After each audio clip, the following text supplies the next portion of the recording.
Welcome to the Trauma Therapist Podcast. My name is Guy McPherson. I interview incredible people who've dedicated their lives to helping those who've been impacted by trauma.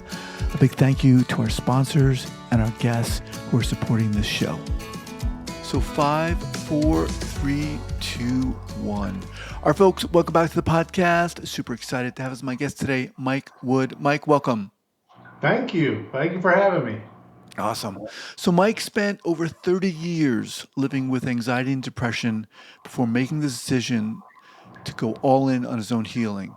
What came out of that journey is Learn to Love Being You, a 10-week program built around the tools and practices that actually worked for him: breathwork, meditation, mindset, and emotional healing. His approach isn't clinical, it's personal, practical, and grounded in lived experience. Today, he's on a mission to help others find the same peace he spent most of his life looking for. All right, Mike, just a little bit about you. Before we get going, share with our listeners where you're from originally and where you are currently, and then we'll dive in. I grew up in California, and after high school, I moved to Tennessee, and that's where I've been living for the last 30 years. All right. So 30 years, as it says in your bio, living with anxiety, knowing something's going on, depression. I mean, I think a lot of people can relate to that. Talk to us, take us back. How did all this start?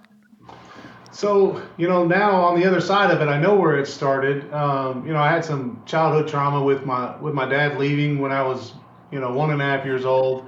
But the biggest thing that was that caused abandonment issues that I was able to deal with later. But the bigger issue for me was I had a rare form of dyslexia. I still do. And I didn't learn how to read past the second grade level until I was 25 years old. So at a very early age, I got into an elevated emotional state with a clear intention, and that clear intention was that I wasn't as smart as everybody else. I was dumb. And so here come those thoughts every day from all the way through the future up to the point I was 47 years old, and I went back and rewrote all of that. Those negative thoughts that we all have that haunt us, that cause our anxiety, it's actually coming from somewhere. It's coming from a root cause. And I was able to learn how to go back to those root causes and get rid of them, basically remove them. And that was all right, we'll get there. You're jumping way ahead. You're just giving us that 30,000 foot big perspective. But I want details, and I want to ask you a question. What's this rare form of dyslexia? So it's hereditary, and it didn't get diagnosed in me until I was about 35 years old when my son had dyslexia.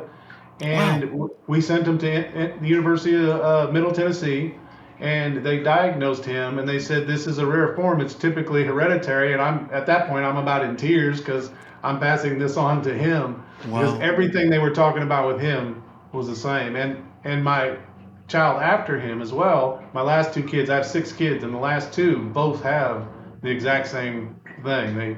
They're struggling with reading. We're getting them help, and but when my time, there wasn't any help. So you grow up, you're struggling, what, academically? Yeah.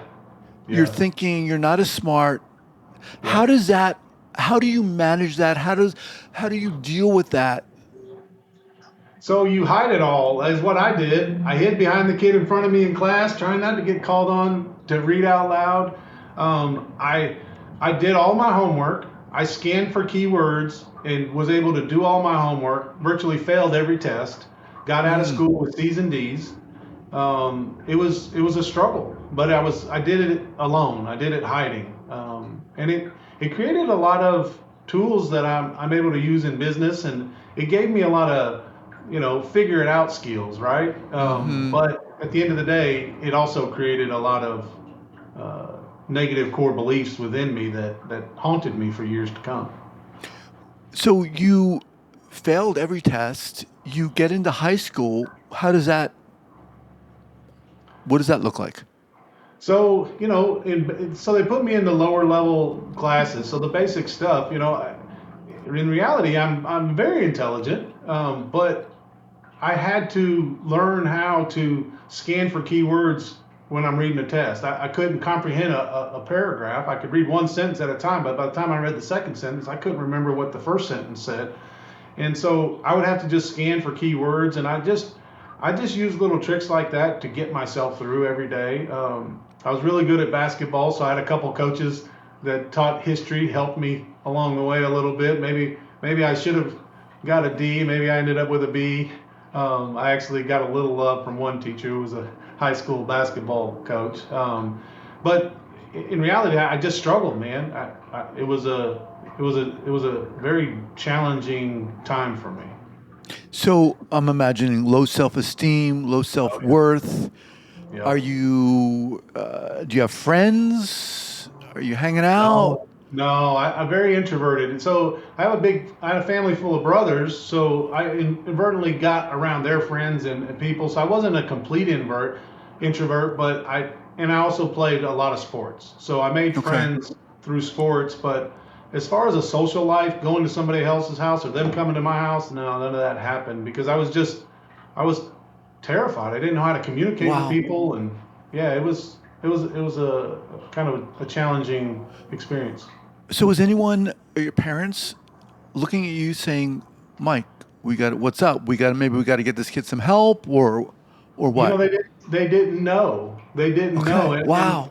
I hate it, but my dad was gone, so he was not in the picture.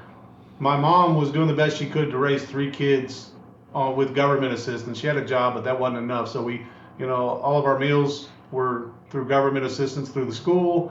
Um, you know, she did the best she could to keep up with us and keep us clothed and fed, and so no, I didn't really have much support from home, and nobody really understood what I was going through, to be honest. So high school, college. No, no, I wish I could have because I could have played college basketball, but I actually went in my junior. I went to Antelope Valley Junior High or Junior College, and I flunked out my first semester because the tricks that I had in the past they weren't going to carry me through the way college flowed. I mean, you actually had to be able to read and comprehend and do work on your own, and at the pace it was going, there was no way I could keep up. So I basically flunked out in my first semester and moved on. So what do you do after that? You move on to what?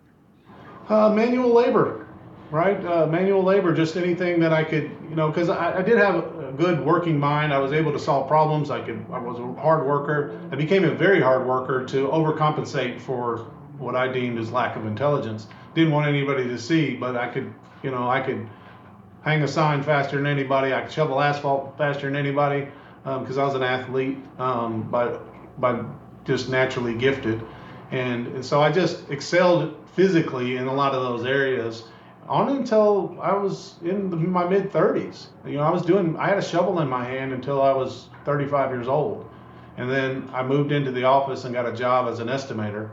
And I struggled at first, but math was always easy. Like math, I was able to Hmm. do in my head when I was 2 years old, 4 years old. As early as I can Wow. remember, I could do math in my head. And Wow. so that the gift, right? The yin and yang of everything. You can't read Uh-huh. but doing math in your head. And so I found my way through hard work and found an estimating job, and then moved on there and from there in my career.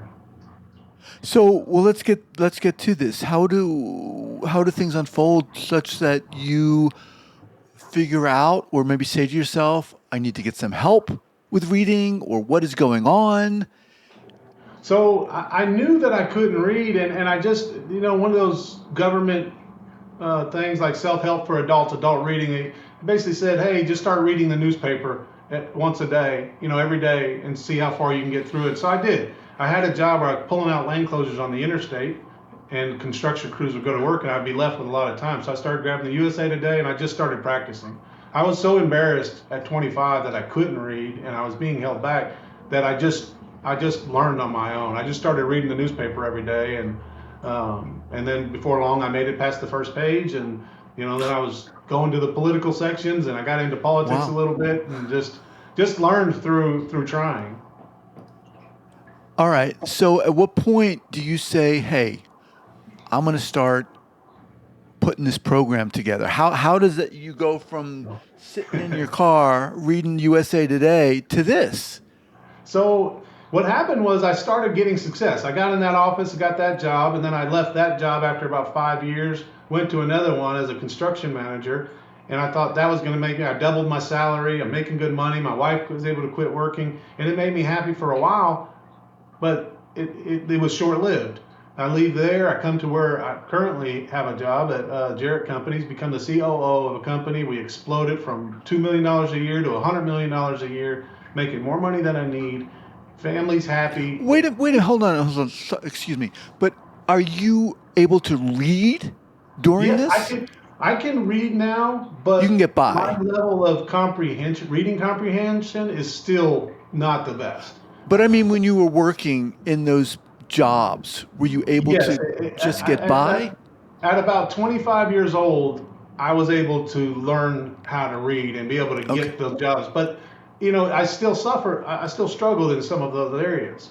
But I just worked my butt off, right, and made myself valuable in other ways. Where I had a weakness with reading comprehension. So if I had to read a contract for a job that I was doing, it would just take me a long time. I would have to it would take me 5 times as long to read one contract because I wouldn't understand anything. Right. Um, so as I got further along, to answer your question, what hit me hard is that I had achieved everything in my life that I thought was going to make all that noise in my head stop. Mm. All of the insecurities, all of the negative stuff that was going on inside me that was making me miserable on a daily basis. I reached a place where I'd achieved everything in the outside world and I was still miserable. And those And that, negative voices were saying what? that you're not good enough, everybody's going to find out you're stupid, that you're not lovable, you're not worthy. Mm. It just take those core bases and just throw it into any situation, and the thought would just morph into whatever was happening with that general tone of those things. So how do you deal with that? What do you do? What did you do? In my early 20s or through my 20s, I smoked a lot of weed. Um, I never really took to alcohol too much, but in my late 30s, just trying to be social with my wife because she was wanting to be out, I would start drinking socially, and that helped me. I would have to drink to be social with folks, and that was how I kind of came out of my shell and actually started interacting with folks in a personal setting anyway. Yeah, so it was. I would medicate basically to be able to navigate because I didn't know what to do with the anxiety that would come up. If we went back 15 years and I tried to have this conversation with you, I would stutter. I would have a lot of just involuntary things happening in my body that would make it very difficult for me to even have a real conversation with you. Was there any thought at any time, um, like I need to get some help, or maybe I need to see a therapist or whatever? No, I was trying to just tough it up, the old school way, rub some dirt on it and keep going. Just get back in the game. You can't let anybody know what's happening to you. So yeah, that Rub was some dirt. that was that was what I tried to do. All right. So take us to where you're like, I'm gonna start helping other people. But Okay. when did you start helping yourself? So when I was 45 years old, the company that 45. yeah, 45, I stopped looking outward and I turned inward. That's uh, when I started Why? helping myself. Because Why? because I realized that there was nothing left for me to achieve. I thought I was going to be able to solve these problems by getting the next job, making more money. But I had more money than I needed. I had a house. I had the wife. I had the best friend. I had all of these things. And I was still as miserable as I ever was. And in fact, what was happening is those voices were getting even louder. I was more miserable with all of those things. And Oh I told man. my boss when I really hit that breaking point, I told him I was going to quiet my mind by any means necessary because honestly, guy, I don't know if I wanted to continue living the way that I was.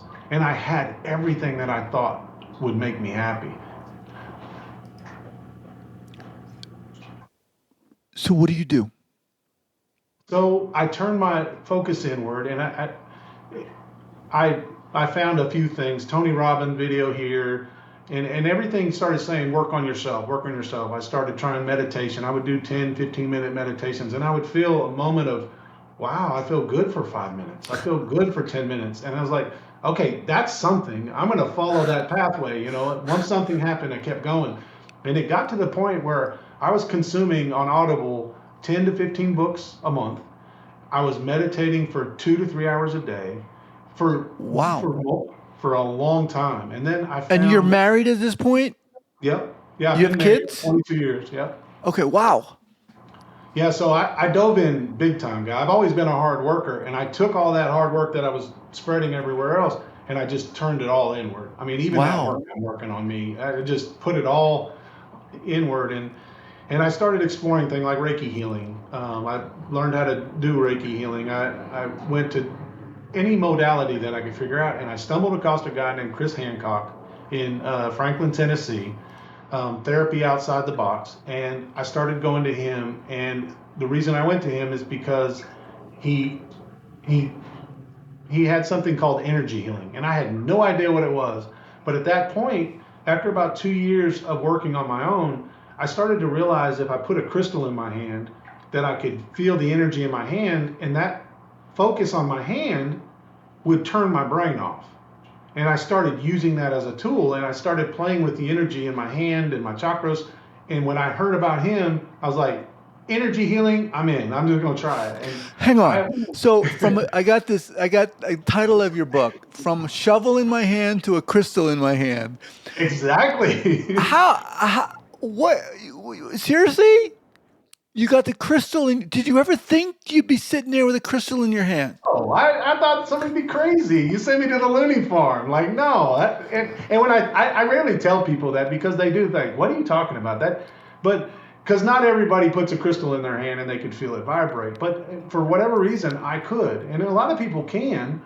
Wow. And there's certain type of crystals that vibrate at a higher frequency. And so you get one of those that's really powerful in your hand, you could feel it. Well, I carry it around with me everywhere. When I go into meetings here, tents, and I would put those in my hand, and it would quiet my mind, and I could be present. Because the noise in my head would stop when I would think about this, because you can't have two focuses. When the mind is idle, it could just go wherever it wants. But when I have focus on this energy in my hand, at least partial, now I'm able to be present with you and everybody else. After a while, I didn't need them anymore. I could just feel it. While I'm pointing at my hand as I'm doing this, I could feel the energies in my hand Wow. because of practice. And it was just a tool. It's nothing crazy about it, but it is a magnificent tool to just quiet the mind. And that was my ultimate goal. Is I realized my mind was the thing that was causing all of my pain. It wasn't anything out in the world. It was what was going on in my mind. And that's where Chris came in, and we started going backwards and healing the things that were causing the voices, right? And so that's where I was telling that story a little bit. I got ahead of you, but when I went back to 5-year-old Mike in the kindergarten class when I first learned that I wasn't as smart as everybody because my teacher got excited. She was getting frustrated that I couldn't spell Michael, and she asked me to spell Mike.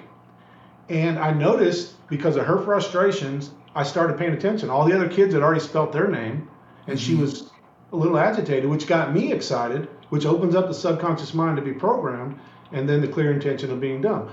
But what's great about the subconscious mind is it has no concept of time, and it doesn't understand the difference between reality and a perceived reality. So I'm Mm-hmm. able to go back with my imagination to that moment right now, reframe that whole situation with compassion for the teacher. She didn't understand.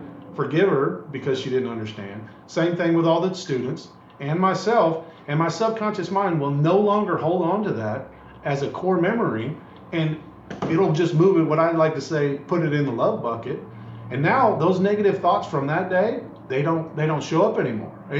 Because the subconscious mind's number one job is to protect us. And that's what it's trying to do. It's trying to hold on to that memory and scan constantly to make sure we never experience that negative thing again. And so the beautiful thing is we can just go back and rewrite it. It's absolutely amazing and liberating. So this is kind of, or the quote unquote therapy that you were working on Yes. with that individual. And when you started to work with him, what did you start to see or feel or Oh experience? my gosh. It was just liberating because for a week at a time, the noises in my head would just go down to 20%, and then they would come back.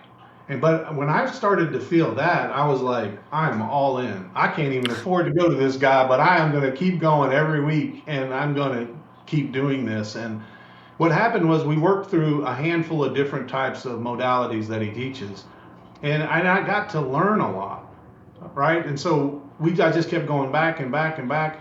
And like one of the early ones that was, it was very small because sometimes it takes a while to get to the heavier stuff.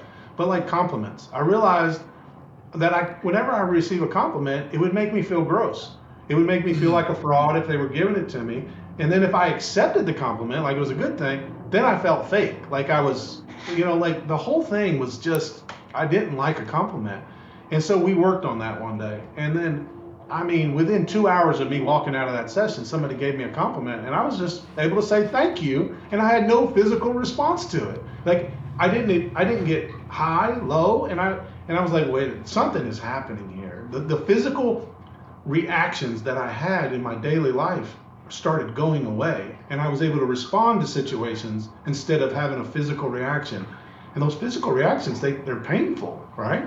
And and that's where my life just changed. I just dove all in, and about I'd say 3 years into the process, I created my own writing exercise to do the same thing that we're talking about here, to make it very easy for anyone to do it.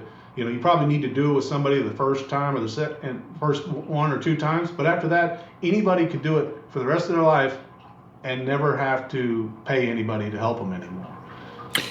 Well, let's talk about you and your program. And this is crazy, Mike. I mean, your story really is just amazing. Your what's the word? I don't know if resilience sounds a little trite, but your strength, right, to Well, thank come you. That's through. very kind. Yeah, you're welcome to come through this. Like Jesus. So, at what point did you get to the situation where you were like, I want to start helping other people? What did that look like? Man, I tell you what, guy, when you get to the other side of feeling how I was, and you get to the other side where you're living most of your days in a positive mind frame, where you feel light, you could just sit in this chair and be happy and do nothing, not play on my phone. I could just sit here and be happy for no reason. What happens is you start noticing all of the pain in everyone else around you.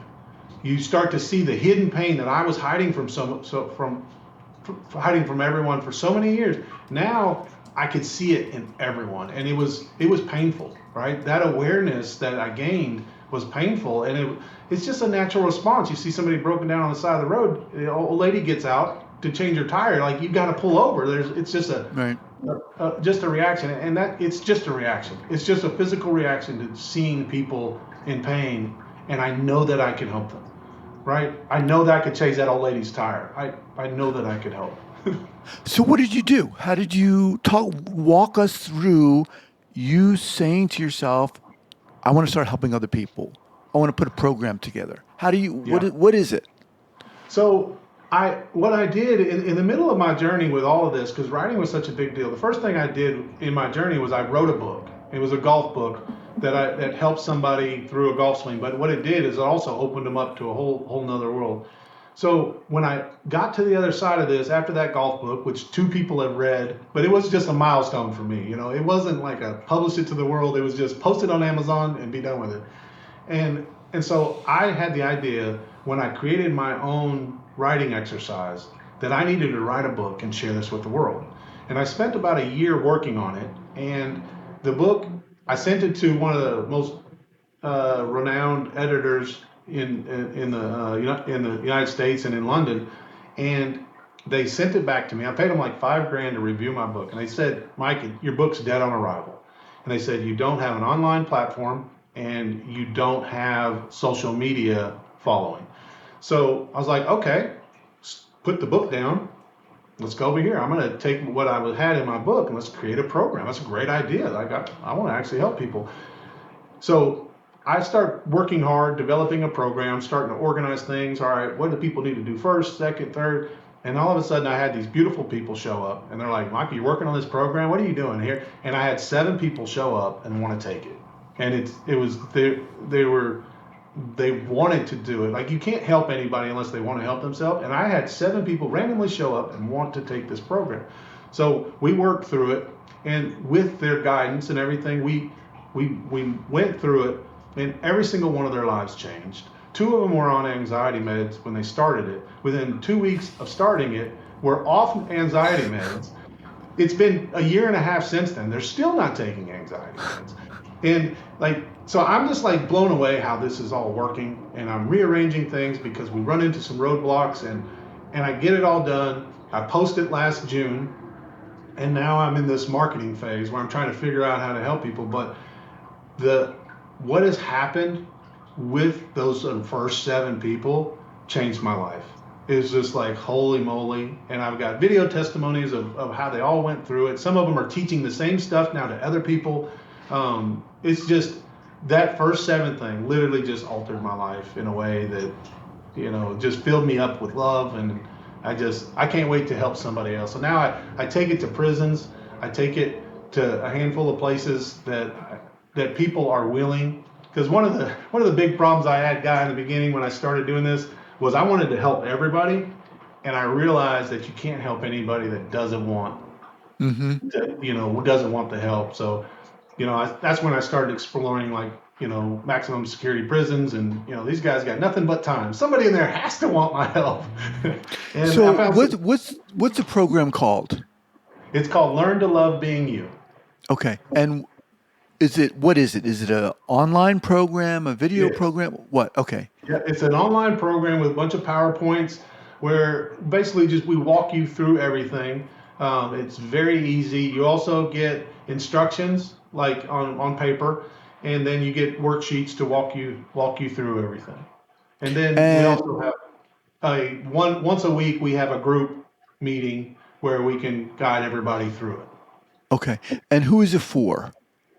It's for anybody that's struggling with anxiety or depression, at whatever level you're in, and everybody's different, but it's for anybody struggling with anxiety and depression. Do people get time with you during this? They can. Yeah, they absolutely can. So and that's honestly the most beneficial way to work through the program. So everybody that takes it, I try to make time, because I'm not trying to make money. I'm truly not. I need it to make. I need this course to be expensive, but I'm having people tell me to charge a lot more. But I'm just like, no, I want everybody to be able to afford it. It's $500, but it gives you tools that you won't have to go back to the therapist anymore. That's where it gets you the cycle. Like we show up at the therapist, we go every week, and then we're there 12 years later, and I don't know if we're better. We know more about Hmm. ourselves, we're more educated, but we've not healed anything. And I think I'm noticing that there's a lot of therapists that do a lot of good, and they're using tools that are helping people in a lot of different ways. But I really want to see people go to the root of things and be able to heal at the core of where it comes from. And the voices in your head are coming from somewhere, right? And we have control of 100% of that. And we don't have to just settle like, oh, here's this negative thing that happened to me in my past. It doesn't have to haunt us. There's Hmm. there's a there's a manual way to remove it. And there's lots of other modalities. And what I created isn't unique to me. The Buddhists have been doing this for 2,500 years. And there's all different types of ways to do this. There's EDMR, there's hypnotherapy, there's a lot of different modalities that go back to the root cause, reframe it, remove it, and then it stops haunting you. All right, Mike. How do people learn more about you and more about your course? What's the best way? Okay. So one thing, Guy, I want to say thank you for having me on, and I want to give your your audience a gift, right? To help Yes. them on this process. And so the way you guys can find me is mwood mwoodmindset.com / what is it, therapist, right? Is that what it's in your name, in your title of your podcast, right? Um, The yeah, Trauma therapist. Therapist podcast, Yeah, but yeah. So / therapist. I got confused. okay. I almost said trauma, but it's definitely therapist. So once again, mwoodmindset.com/therapist. That's it. Okay. And what it is, it's the first week of my program. You learn a bunch of manual tools to quiet your mind manually. And then I created 2 breathwork exercises. One's a grounding exercise to get rid of a headache, and the other one is the most powerful breathwork technique that I've learned along my way. And it bubbles up all of your anxiety for about the first 10 minutes. You'll want to stop breathing, and then all of a sudden, boom, it's gone. It's like a plane going through a cloud, and then for the next 20 minutes, you can't have a negative thought. It's the most amazing thing that I've experienced by manually altering my state of consciousness. And I'm giving it to everybody for free. It takes about 30 minutes to do that exercise. But yeah, I just wanted everybody to have that for free if you follow that link. Awesome. All right. We'll have that linked up here at the show notes page at the traumatherapistpodcast.com, along with your website, learntolovebeingyou.com. That's correct. Okay. Yeah. Instagram as well. Mike, you're a pretty amazing person. Your story is incredible. And it's just so inspiring. Thank you. Yeah, Thank you. it's I it's appreciate it. it's so inspiring, just to from that image of you just as a young kid thinking, what? You're unlovable. You're not as smart as everyone else. On and on and on Yeah. to switching things around. Like, I think we all can just be so inspired by that. Loved it. Loved meeting Thank you you. so much. And thank you for spreading the word the way you do. Like, I've listened to your show, and it is absolutely amazing. You're doing the good work, and every one of your shows is helping people find peace. And you are doing the good work, sir. I appreciate that. All right, sir. We'll be in touch. Thank you. Thank you, guys. All right. Take care.